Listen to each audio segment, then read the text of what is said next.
Hi, I'm Louise Reed from louisereed.net, and today I wanted to discuss the topic of don't accept breadcrumbs in dating. So if you're interested in finding out more about this, stay tuned. Let's get into this.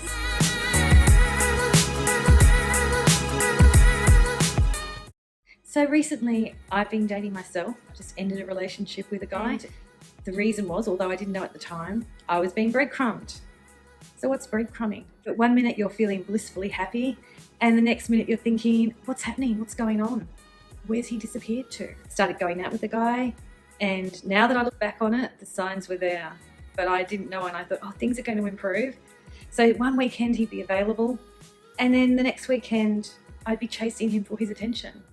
I'd be saying, hey, are we making plans for the weekend? And he'd say, I'll let you know. Right up and including the weekend, because he had to see his friends.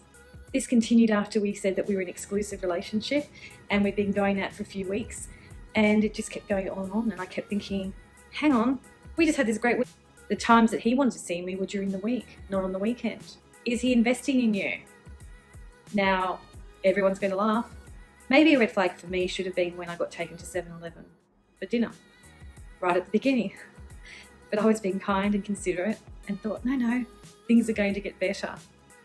Well, my friends, they didn't.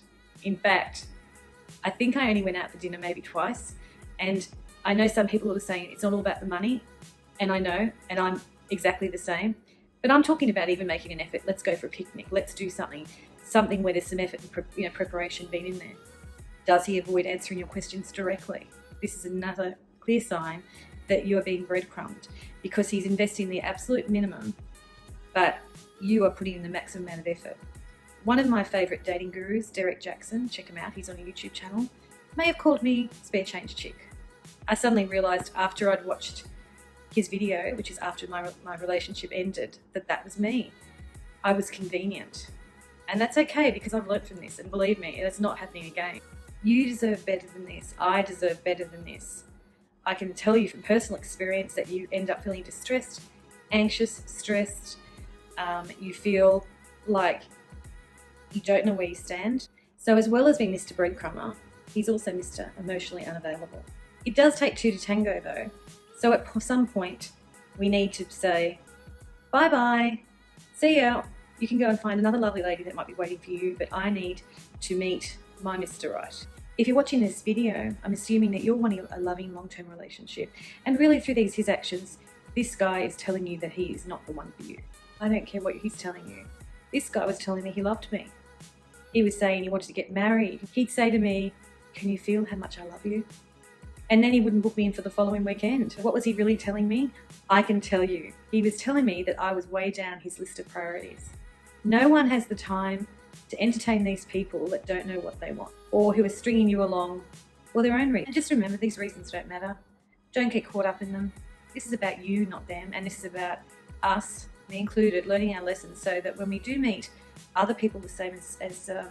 Breadcrumber, that we can identify very quickly that he is who he is, and we don't need to waste time with him, and we can continue on our journey looking for the man that we want in our lives, or woman, partner we want in our lives. It definitely feels personal when this is happening, but you need to remember, what is our goal?